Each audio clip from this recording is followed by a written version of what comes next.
Hey everybody, and welcome back to Flying Hawk Archery Fishing and Outdoors, the channel where I learn stuff the hard way so you don't have to, and then I explain it to you. So, it's a really good deal on your end, really. Just, the least you can do is like and subscribe so I won't be so underfunded. So anyway, some essentials to have in Kentucky during the summer. So as I speak, it's actually January, but I need content for this channel. So yeah, I'll just keep rambling on, and hopefully you'll like this video enough to do whatever so I can get money. So first, Kentucky summer essential: snake bite kit. Okay, that's a really good thing to have. There's plenty of copperheads, water moccasins, cottonmouths. Those two are basically the same thing. Eastern, I think, diamondback rattlers, timber rattlers, basically a lot of things that could screw you over and make you have a pretty daggone bad day if you don't die. So, on that note, itch reliever cream or stick, same freaking thing. So anyway, this is good to keep on you. So if you get bit by a mosquito or a tick or a flea or any bug that bites you that makes you itch, you just rub a little bit of that on there, and you'll be fine. Doesn't necessarily remove the infection, so be sure to give it a little more care than just this. So even though these are a couple of the same things I did in the last review video, definitely keep in mind this is a very underfunded YouTube channel, so I have to make the content that I can. So another essential is a little tiny first aid kit. This is, honestly, I really don't know what's in it, but I'm just gonna hope it's enough to help me out. This actually came with a Chinese Amazon survival kit. Came with some decent enough stuff, nothing to complain about, but it's Chinese. You can't really count on it. So let's just hope that works if I get bit by a snake or cut or anything. So on a note of talking about snakes, one thing that's really good to have that hopefully I can find before you get too bored watching this daggone video. Son of a gun. Okay, here we go. A machete. So this is your typical Walmart Ozark Trail machete. Nothing to complain about. It's got nice riveted nylon sheath. So let's go ahead and clip it. Be sure not to cut yourself as you take the blade out. All in all, pretty nice. It took quite a bit of sharpening to actually make it effective. So like I said, it is Walmart. You can't really count on the quality, because anything that's made in China, you just do your best with it, but also be sure to try and improve it yourself, because there's no guarantee it'll be a quality product. So that's how you snap it back. Okay, that's not far enough in. Okay, there we go. That's how you snap it back.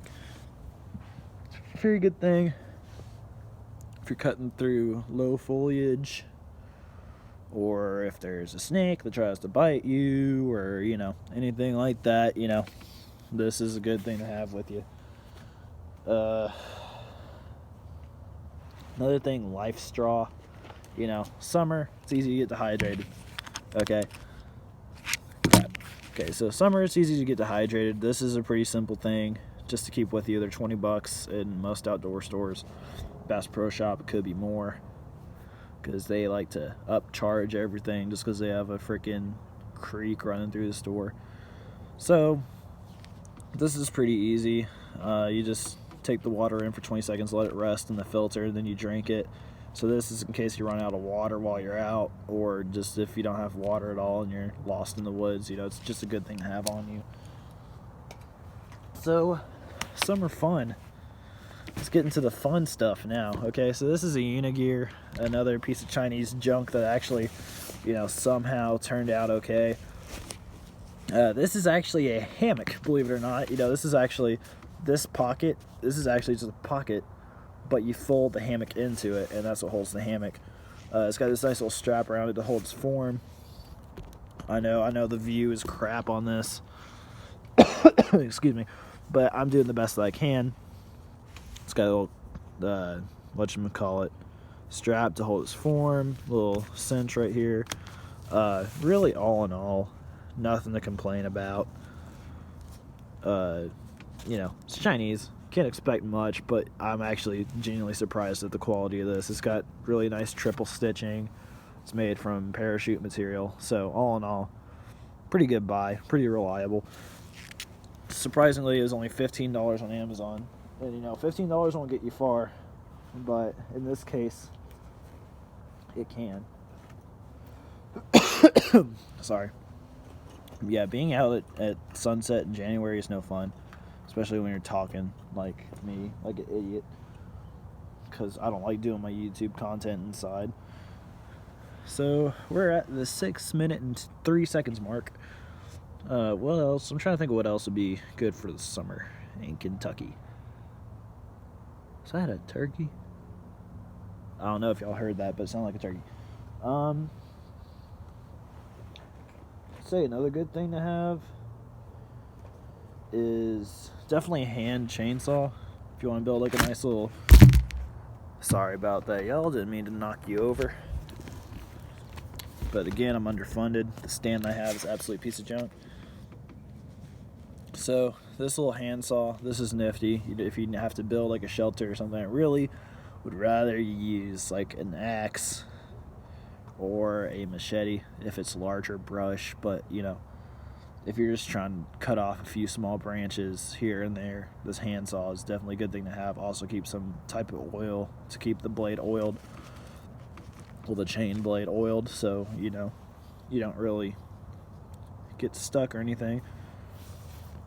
No, there's not much to be said about this. I mean, it's pretty daggone simple. It's a chainsaw with handles that isn't on a motor. It's just a hand chainsaw. So, pretty simple. You're just going back to the 1800s a little bit. So, other summer essentials for the state of Kentucky. Knife, same reasons as a machete. Okay, this is also Ozark Trail. I've had this for a little longer than I've had the machete. Still a pretty quality thing. Nice little paracord handle. Takes a lot of sharpening though. So, which then again, sharpness is good, but in some cases it's a personal preference. Like I go the extra mile, and for me it has to be sharp enough to shave with. Just take a little bit of the hair off my hand, and when it can do that, it's sharp enough. So, all in all, pretty good product. It just takes some work if you want it to your preferences. So, moving on, we have an axe. If I can get to it, because it's in my tack pack, and I'll also do a video about how to use a tack pack when I get a little more funding. Okay, so here's a nice axe. I actually got this at Academy. You probably could get it at Walmart. This and Ozark Trail are basically the same brand. I'm not even going to lie about that. Man, sorry I keep coughing. Okay, so, it's a pretty typical axe. It took a lot of sharpening. I actually was taking out some yucca plants at my sister's house over the summer. Chipped the blade a little bit, so be sure to be careful with that when you're trying to sharpen it, because it will dull your sharpener. I actually refinished this handle. I sanded it down, added some oil, stuff like that, just to revite the wood a little bit. It's really, it's not going to be this quality of a handle when you first get it. So I definitely would put some work into the handle, not handle into the work. Because, I'm an idiot. I can't talk. So yeah, it's riveted, or whatever these things are. I think these are just like weird screws. So yeah, the tang goes all the way through the handle into the bottom here. As you can see there. So yeah, all in all, a fairly good product, like I said, with the knife and the machete. It's really more personal preference how sharp it is. It came pretty sharp out of the box, so nothing to complain about. Just be sure to maintain your tools. Definitely treat them with WD-40 every now and then so they don't rust. And then we have... Let's see what I can dig out of the Mary Poppins bag here. fire sticks. This is more fun, really, because, you know, you don't really need a fire during summer, especially considering how dry it gets in July. You know, you could really screw some stuff up if you set a fire on in July, and if it catches anything. But, you know, if you're just like on beaches of the Ohio River or something, you got plenty of sand around, not too much foliage to catch on fire. Those are fun to have, okay? Just get a little bonfire, hang out with your friends, you know. Just get outside, people. Come on. Really ain't that hard. So, that concludes the essentials for summer in Kentucky. I hope this was a good video. I hope it wasn't too boring, which I think it probably is kind of boring. Because, you know, who wants to watch a video of some idiot sitting outside talking who keeps coughing because he's too much of an idiot to go inside and do his YouTube content? So, anyway, that's enough for today. Probably going to upload this with my first video. So, yeah, it is January, okay? But I'm going to make a video about freaking Kentucky summer essentials if I want to, okay? So, yeah, have a nice day. Be sure not to get screwed in the woods.